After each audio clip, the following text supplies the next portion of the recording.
For years I've been messing around with various data modes. What's happening on my left here is a JVCOM32 decoding a New Zealand weatherfax. Some of them only require that you've got an audio connection between your radio and the computer. Others that allow you to transmit stuff as well as receive require a push-to-talk connection. The main thing today in September 2015 to remember is that Windows 10 replaces the drivers for your interfaces that you're used to. Some of them may not work just now, and there is no way of knowing when the new drivers will do what the old one used to do.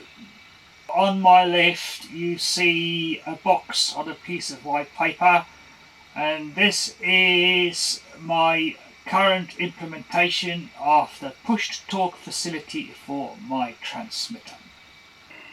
From memory, I started using slow scan television last century, and the interface I needed to push the radio into transmit was this one.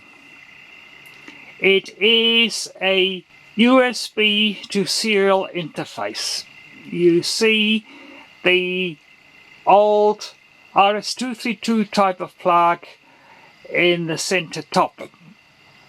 This particular interface also has got 2 extra USB ports, which never worked for me. It also has a PAL port for working Centronics type printers.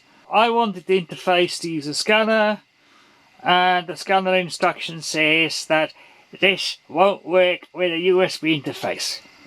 I kept using it for push-to-talk for my slow scan TV programs. Just recently we've had new programs also requiring to push-to-talk, and this particular system looks like it should be superseded to make it a little bit less clumsy. I carried over from an old interfacing system the sound and push-to-talk board into the new box for backwards compatibility. There is an RCA socket here that allows me to plug in the old interface for testing purposes. Years ago, a mixture of an external universal asynchronous receiver transmitter for just the push-to-talk function and an internal amplifier to make the push-to-talk reliable on both my Kenwood TS570S and my Yaesu FT847 transmitter.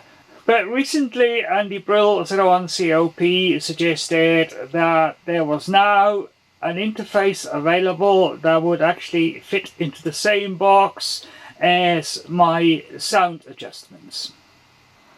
The push-to-talk circuitry is now all in the same box. On the left side you see the old 5-pin connectors. That is there for compatibility with the old Paccom Tiny 2. I can use the same cable from the radio to the Tiny 2 or to this one. In the center left you have the new UYART.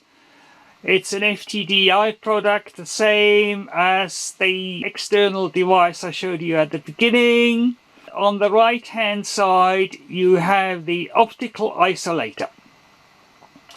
But I ran into problems. The thing would initialize, but it would not operate the transmit function on my transmitter. I have unplugged it now on the computer and I'll plug it back in and you should see the transmit and receive LEDs flashing.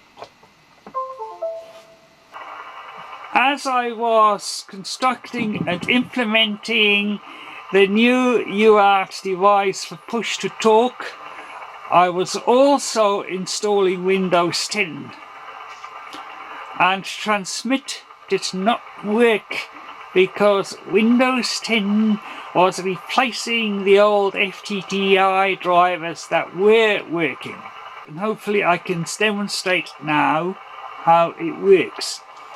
You should hear the test tone, and as I push the earphone socket in, you should see the power being applied to the antenna. It's going to transmit now, pushing the plug, and you see that I am properly matched to the antenna. I got maximum power going out at the top, and I got next to nothing coming back, so I'm properly matched. And the bottom trace shows you that I am applying the proper amount of audio without actually overdriving the thing. My conclusion is that if you are into amateur radio in particular, changing over to Windows 10 may be a little bit premature. The drivers have not been updated yet. So I'm back on Windows 8.1, and the custom applications that have been running for years are working, and for the time being I have disabled reinstallation of Windows 10. There are now newer data modes. I mentioned in previous videos JT65, which is working very nicely, thank you now. There's also from Murray Greenman, Z1 BPU, the fast and simple QSO data mode, which I've just installed, and I'll be learning to drive that next. But that'll be another video. Cheers.